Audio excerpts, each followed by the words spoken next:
Përshëndetje dhe mirëmbrëma të nderuar shikues të podcastit ton, podcastit Liris Okult. Unë jam Alfred Sako dhe dua t'ju kujtoj që të bëni klik aty ku thot subscribe që t'ju ndjek ju emisioni dhe ju emisionin që të shikoni çfarë bëhet nga faqja jon, nga kanali ynë. Dua t'ju kujtoj që ne kemi dhe një gazet online në Google, mjafton të shkruani okult.org dhe do të merrni lajmet dhe informacionet dhe shkrimet e krijuara nga stafi ynë, por jo vetëm. Dhe njëkohësisht dua të falenderoj sponsorat, emrat e të cilëve dalin vazhdimisht në krah me logot e tyre, ku ju mund t'i drejtoheni Google-it për t'i gjetur më tepër pika kontakti në qoftë se keni interes për malla dhe shërbimet e tyre. Njëkohësisht ne kemi numër telefoni për gjithçka që ju keni mendime, sugjerime, i cili del vazhdimisht në ekranin tim. Ju mund të na shkruani vetëm në WhatsApp dhe ata sponsora që kërkojnë të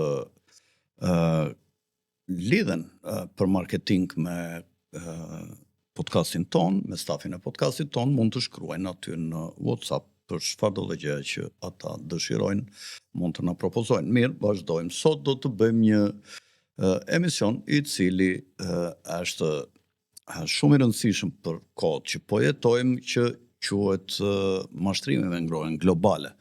Unë e kam trajtuar dhe një tjetër këtë në përgjithësi, ku e kam quajtur që është një agjendë depopullimi nëpërmjet cilës nëpërmjet tezës ose fesë së ngrohjes globale që këta kanë krijuar nëpër shkolla, nëpër institucione shtetërore, kanë krijuar të fenë ngrohjes globale dhe kanë shpallur armik dioksidin e karbonit, do t'ju tregoj me disa fakte dhe prova, aq sa lejon një emision i tillë që ky është një fake propagandë që bën elita botërore, një çmenduri nëpërmjet të cilës kërkojnë të maskohen brapa depopullimit duke ulur prodhimin e energjisë, gjoja me argumentat që duhet ndalur ngrohja, prodhimi i dioksidit karbonit dhe ngrohja diellore që shkakton ai, dhe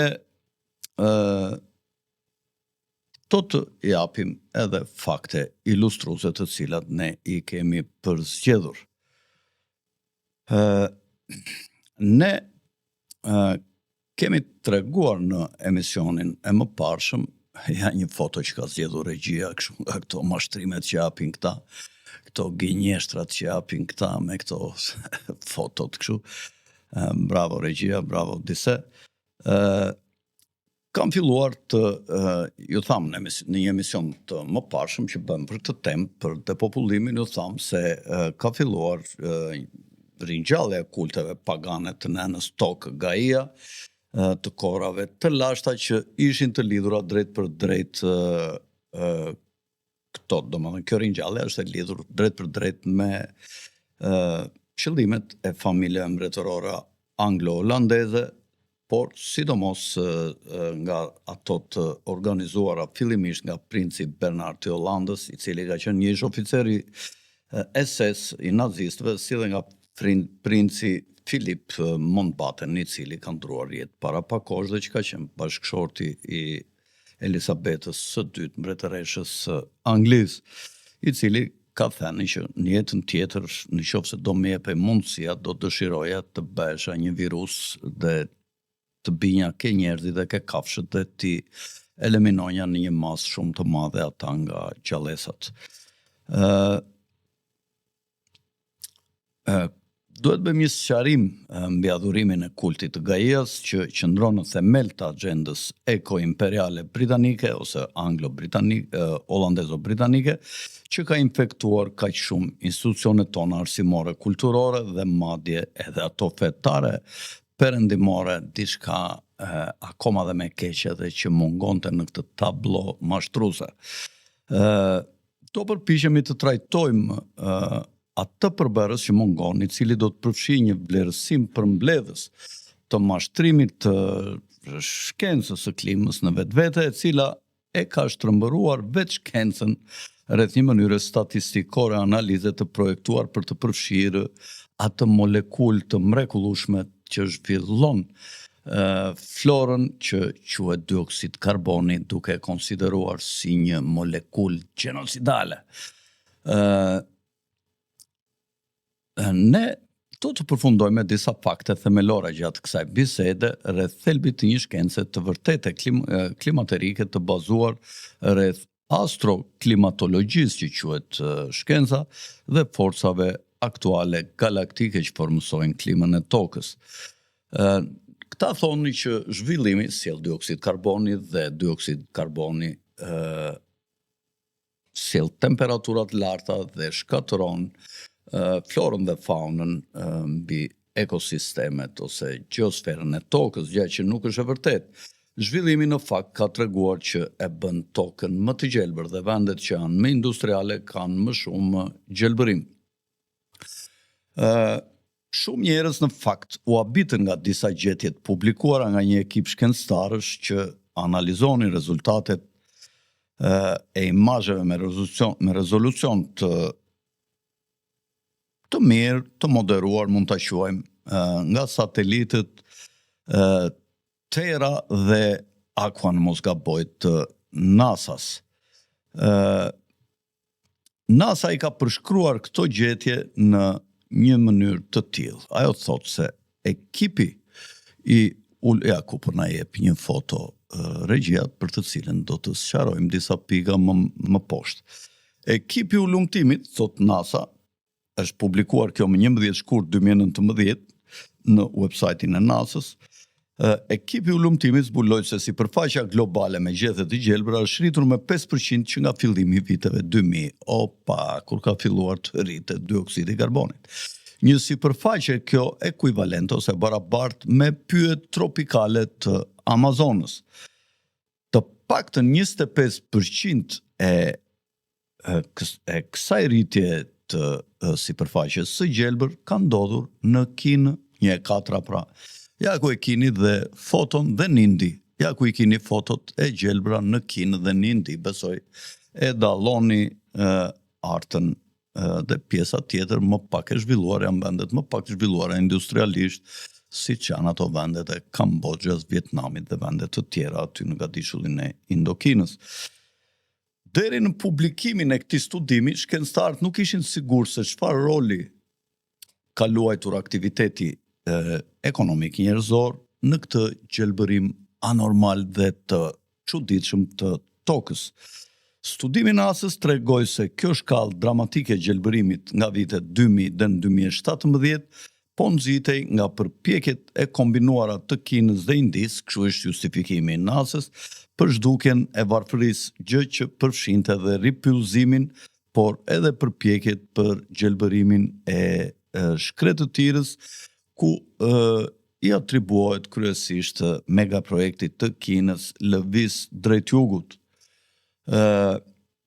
dhe inovacioneve bujqësore dhe politikave të përgjithshme të rritjes industriale.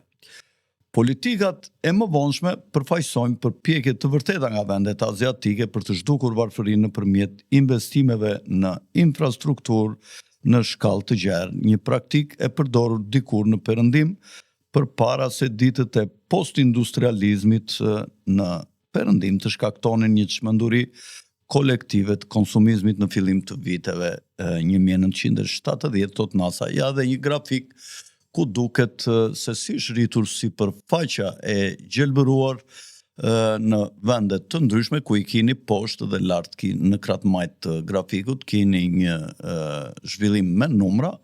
Dhe në qoftë se Kina që ka pasur një rritje të madhe industriale, ka një rritje prej 10.5 pikësh, në qoftë se konsiderojmë, ose 11 pikësh, India ka pasur 7 pikë, Evropa e cila ka hyrë në proceset e deindustrializimit ka një gjelbërim më të ulët me 4.5 ose 5 pikë, gjithashtu Kanadaja me të njëjtat procese, pra Perëndimi ka ardhur duke ulur sasinë e gjelbërimit sa më pak ka lejuar ecurinë ose zhvillimin e industrializimit të vendit për duke nisur nga viti 1970 kur filloi procesi deindustrializimit në Perëndim. Dikush nga ju që po na dëgjon mund të pyesë ju tuar ndoshta si mund të ketë të bëjë rritja industriale me gjelbërimin e planetit? Çfarë po flet Alfred? Ti je i çmendur. Është një përgjigje e thjeshtë, ai që ne konsiderojmë armik, ai është shkaktari i zhvillimit të florës, siç u kam thënë, shkarazit e tjera, është shkaktar dioksidi i karbonit. Të shikojmë një çik si shpërndahet dioksidi i karbonit, çfarë peshë dhe ai në atmosferë dhe njeriu çfarë lloj kontributi jep në këtë krijimin e dioksidit të karbonit. Që në krye të erës mund t'ju thoja se dioksidi i karbonit është një viktimë e pafajshme e akuzuar për gjenocid me qëllim nga globalistët dhe shumë budallënj e besojnë në këtë.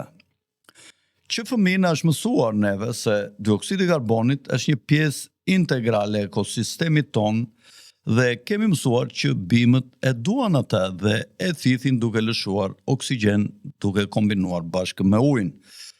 Proceset e fotosintezës të cilat evoluan gjatë periudhave të gjata kohore me ardhjen e molekulës së klorofilit, shumë kohë më parë kërkojnë infuzione të vazhdueshme të dioksidit karbonit që zbërthehet së bashku me H2O duke çliruar oksigjenin përsëri mbi biosferë.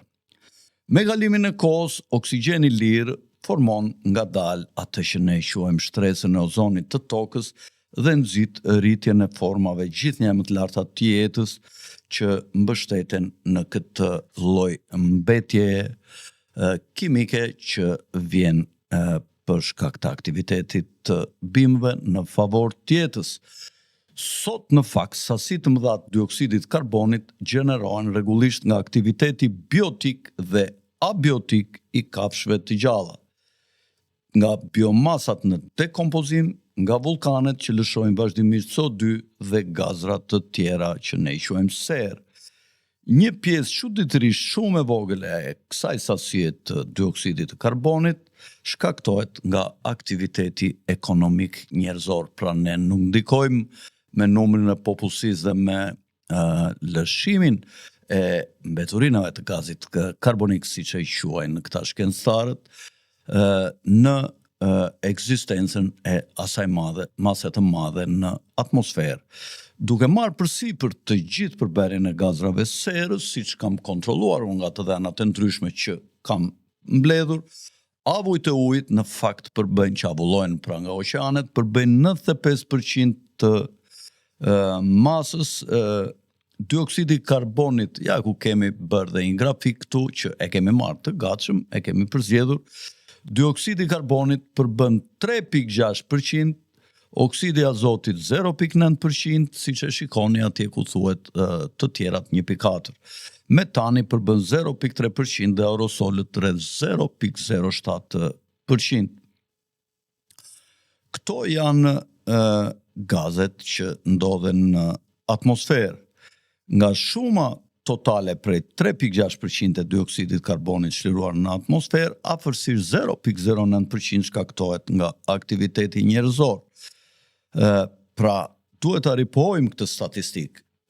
Dioksidi karbonit i emetuar nga njeriu përbën kështu më pak se 1% nga 3.6% i totalit të gazrave serë që ndikojnë mbi klimën tonë. Në fakt, gjatë mesit të shekullit të 20, pra në vitet 1900-2000, midis disa shkencëtarëve të klimës filloi të shfaqej bindja se mesatarja e dioksidit karbonit duhet të ishte 400 pjesë për 1 milion në atmosferë. Dhe kjo theshin këta shkencëtarë, që mbrohet edhe sot, madje kjo është ulur akoma dhe më shumë, është sasia natyrore dhe ideale, kështu që çdo shkelje e kësaj mesatare matematikore supozohet se do të rezultonte në shkatërim të biodiversitetit të mashtruesave.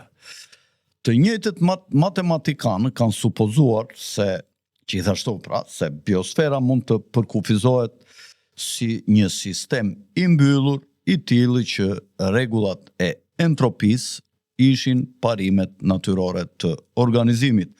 duke ignoruar faktin e dukshëm se ekosistemet janë të hapura, të lidhura me oqeane, rrezatimesh dhe aktivitete të ndryshme, me ato që ndërmjetësojnë nga vargjet e ndërthurura të fushave elektromagnetike. Në një libër që ka demonstruar një autor që quhet Adam Curtis, ai ka bërë një vepër që quhet të gjithë të mbikëqyrur nga makinat e dashurisë dhe hirit të përkthyer në shqip.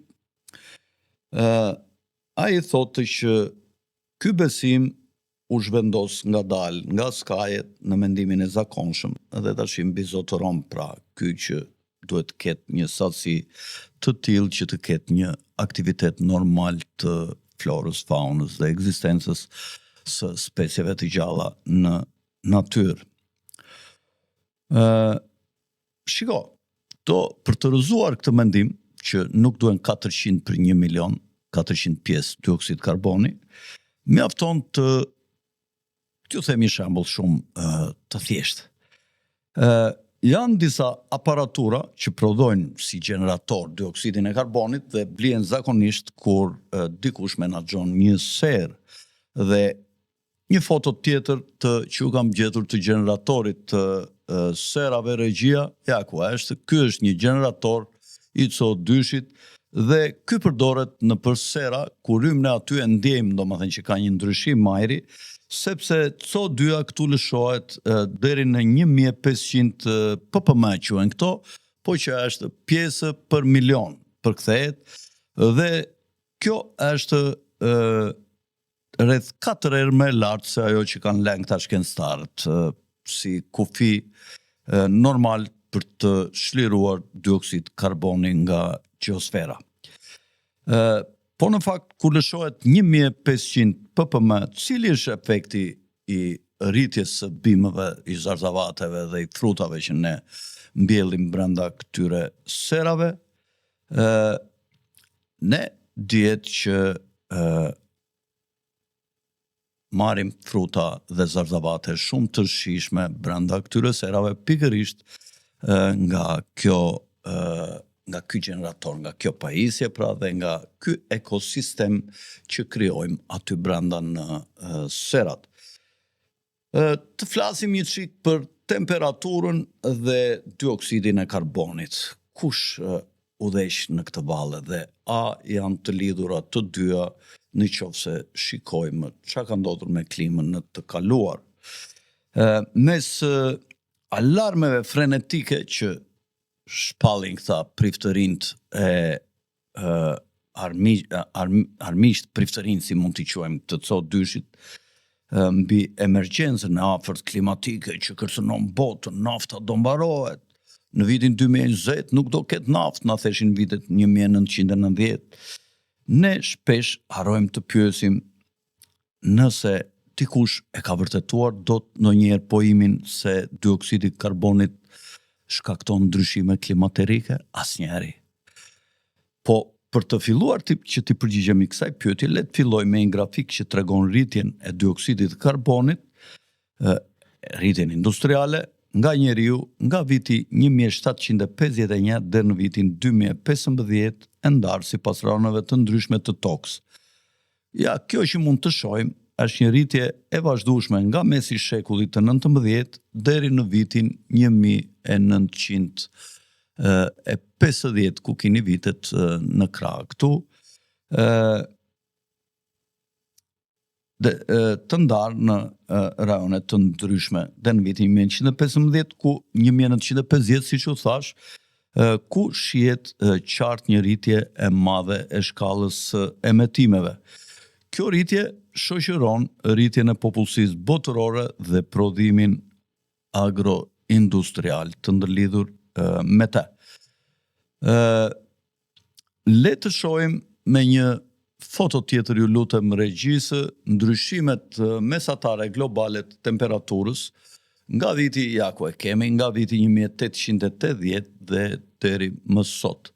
Kemi zgjedhur që pikën 0 të quajmë atë midis viteve 1980-1980, ku ajo vija blu është vija dioksidit karbonit, kurse këto shiritat e kuq janë temperaturat.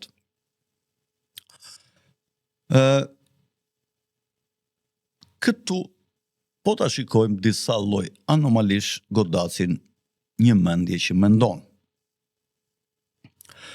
Ata që janë fillestar, asnjë ngrohe nuk e shoqëron periudhën e rritjes intensive industriale nga vitet 40-77 me mbështrim të shpejtë. Ja pra shikojmë që në kohën kur ka pasur më shumë emisione gjatë kohës viteve 45 mbas luftës së dytë botërore, kur u zhvillua shumë industria, kur tecet metalurgjit lëshonin pafund CO2, kur filloi numri makinave të rriteshe. Dhe në këtë kohë shumë shkencëtar po jepnin alarmin nga këta shkencëtarët e klimës se do të fillonte një epokë akullnajore e afërt, në ndryshim nga teoria e ditëve të sotme që thuhet që prodhimi i gazit karbonik do rrit temperaturën dhe do të ketë shkrirje të akullnajeve. Në fakt, uji në shumë vende është rritur pak, që shumë njerëz e mendojnë se ka të bëjë me shkrirjen e akullnajeve, kurse unë mendoj të kundërtën, sepse dihet që akullnajat janë 5 të shtatat në ujë dhe vetëm 2 të shtatat janë sipër. Dhe dihet që uji kur kthehet në akull e rrit volumin e tij dhe kur shkrin e ul volumin e tij. Pra në qoftë se akujt kanë filluar të shkrinë, atëherë deti duhet të tërhiqet dhe të lëshojë tokë, dhe jo e kundërta, për shkak se 5 të shtatat e mbytin 2 të shtatat që janë sipër.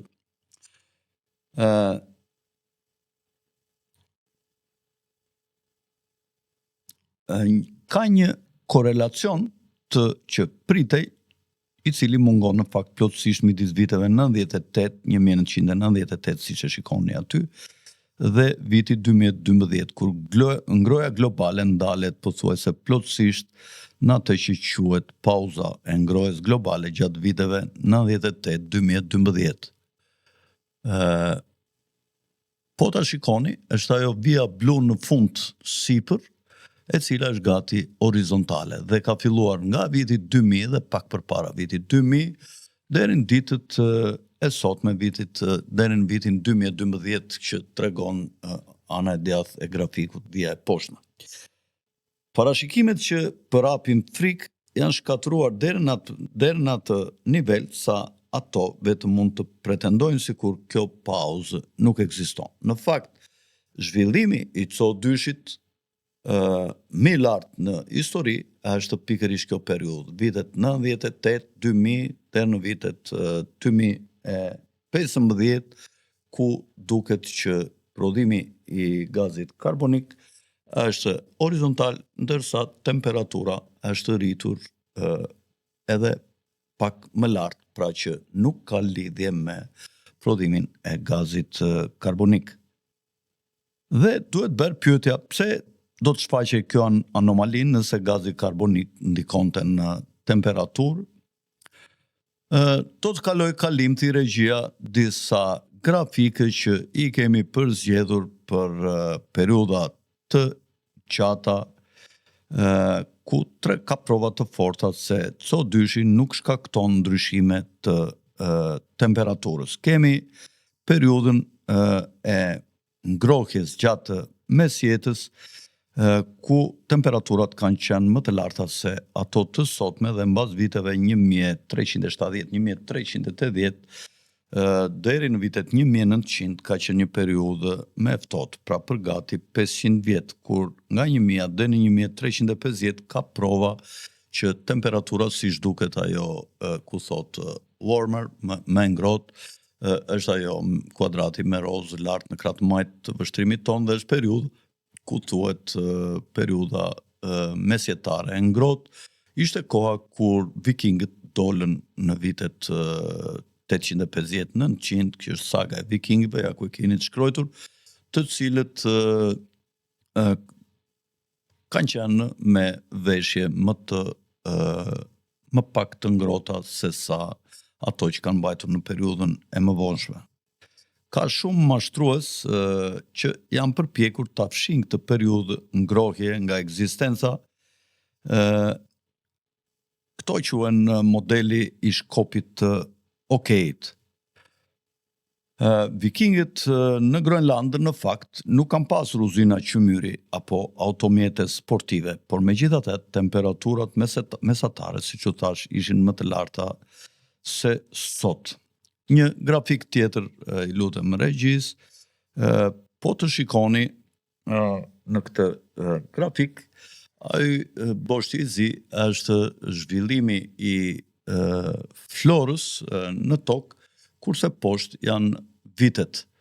Dhe po të shikosh, vija blu është prodhimi i dioksidit karbonit, i cili në vitet 1000, 1200, 1400, 1600 ka qenë poshtë nivelit 0 që e kemi marrë në konsiderat, dhe pastaj dioksidi karbonit ka arritur nivelin 0 dhe temperaturat në fakt janë ngritur më shumë se sa ngritja e dioksidit të karbonit, ndërsa nga ana tjetër, po të shikoni atë ngritje nga horizontale, gjendja e pyjeve që ka qenë në një gjendje stabiliteti, megjithëse pyjet kanë filluar mbas viteve 1800 të priten, e shikojmë se si është rritur masa dhe volumi dhe shpejtësia e rritjes së pyjeve që është ajo në formë banane atje në fund, e zezë me pak pika jeshile në fakt.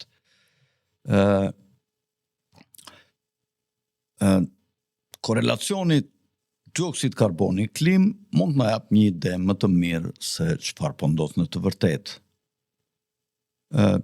Ka dhe një grafik që nuk dua të zgjatem ta shpjegoj, kush doj mund ta ndal videon dhe ta shikoj vetë, ku ka të dhëna prej 600.000 vjetësh, ndërmjet viteve, CO2-shit, temperaturës dhe pyjeve, ku i kini poshtë në kuadrati lartë sipër kini vitet, dhe në kuadrati poshtë kini vitet, në krah djathtë kini aty ku thot në anglisht nivelit CO2-shit, 220, 210, 200, 190 ppm, pra mund ta shikoni me kujdes dhe të shikoni këto korelacionet midis këtyre të dhënave.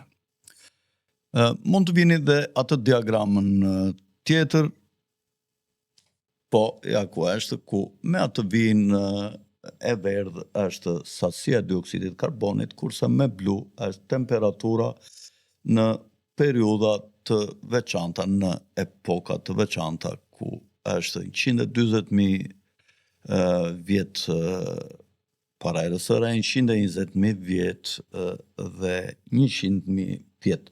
Po të shikosh, temperatura ikën për qef të saj, kurse dioksidi karbonit ikën për qef të saj dhe nuk kanë lidhje. Në krah të djathtë të grafikut janë niveli i dioksidit të karbonit ppm, siç u thash, pjesë për milion të sasisë gazrave serë që ndodhen në atmosferë. Po t'i kthehemi të dhënave të klimës, në fakt është zbuluar se gjatë shumë prej epokave të kaluara të akullnajave, dioksidi karbonit është rritur deri në 800% më shumë se sa nivelet tona aktuale në periudha të veçanta, pavarësisht faktit se aktiviteti njerëzor nuk ka luajtur asnjë rol në këto epoka. Ajo që dua t'ju shpjegoj është përdorimi i fjalës së këtyre, ku thonë, përdorin shumë të fjalën entropi, që do të thotë kaos ose mungesë rregulli brenda një sistemi të mbyllur, siç e konsiderojnë ata atmosferën tonë. Në fakt sistemi nuk është entropik, por është e kundërta.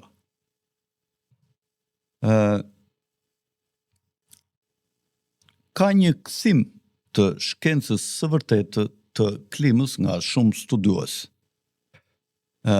Dhe duhet ritheksuar në fakt ideja se motja është gjithmonë dhe ka qenë një proces kompleks i formuar nga shumë faktorë që kanë nxitur një sistem të mrekullueshëm jete në tokë gjatë qindra miliona viteve.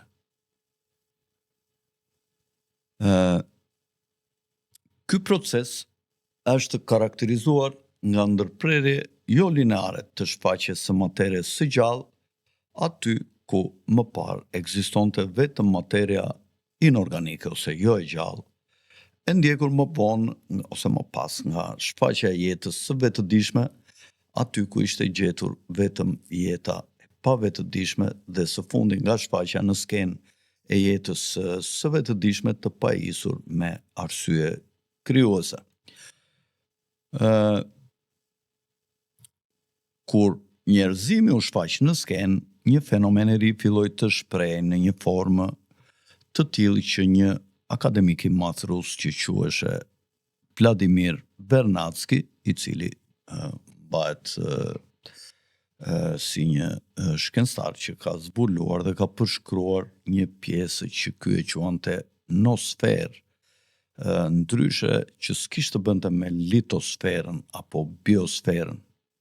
Dhe ky e kuptoi këtë forcë të re gjeologjike që nxitej nga arsyeja krijuese njerëzore dhe ky shkencëtar ja kushtoi jetën e tij mësimdhënies së botës, ku arritin përfundimin që ligji i njerëzimit duhet të përputhet me ligjin e natyrës dhe deklaroi: Nosfera është një fenomen i ri gjeologjik në planetin ton, në të për herë të parë njeriu bëhet një forcë gjeologjike në shkallë të gjerë. Ai mund dhe duhet ta rindërtoj fushën e jetës së tij me anë të punës dhe mendimit të tij, ta rindërtoj atë rrënjësisht në krahasim me të kaluarën. Mundësi gjithnjë më të gjera krijuese hapen para tij, do të thoshte Vernadsky, i cili ka jetuar në vitet 1863-1945. Dhe në fund të mbyll fjalën e tij, nga kjo që kam përzgjedhur unë, mund të jetë që brezi nipërve tan do t'i afrohet një lullëzimi dhe prosperitetit të madh të jetës. Ai ka botuar disa vepra, mendimi shkencor si një fenomen planetar, evolucioni i specieve të materies së gjallë, disa fjalë mbi nosferën dhe librin tjetër. Këta e ka botuar në vitin 1943 dhe edhe ne kemi botuar pjesë nga librat e këtij autori me shpinë tonë botuese Helga Sikris, librat e cilës mund t'i gjeni në një rubrikë në gazeta jon okult.org në Google, ku keni rubrikën botimet e Helga Sikris, e vetë nga shtëpi botuese 100% non-fiction. Ky autor ka botuar dhe një libër tjetër, Tranzicioni i biosferës në nosferë, në vitin 1938. Apo imponohet ky ndryshimi i mendimit nga faktet që ne paraqitëm njerëzimit,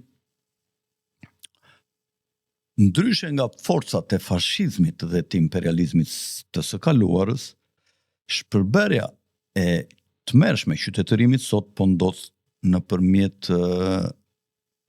atyre që kërkojnë të bëjnë një rivendosje të madhe duke ju imponuar njerëzve një faj kolektiv për krimin e të qenit thjesht njeri. Prej tyre është të bërë normë që shumica e fëmijëve të sotëm duhet të mendojnë për veten si pjesëtar jo të një specie të bukur të krijuar sipas shëmbëltyrës së Zotit, siç thuhet në Bibël dhe në Kur'an, por më tepër të një race të ndyrë parazitare dhe fajtore për krimin e mëkatit kundër natyrës.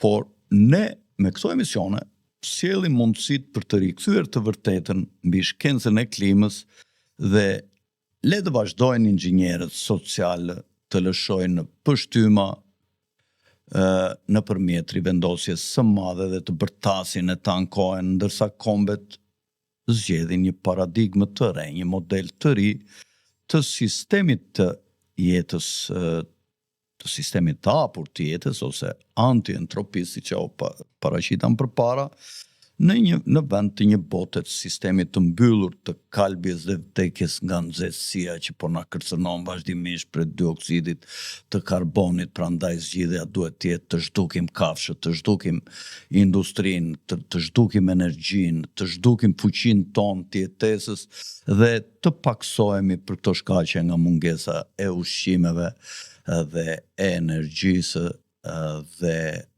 të paksohemi me qëllim që në epokën e teknologjisë inteligjencës artificiale dhe përdorimit të robotëve, këta mostra të na zhdukin ne dhe të punojnë vetëm me robot dhe të jetojnë vetëm familjet e tyre duke na molepsur me ide të tilla.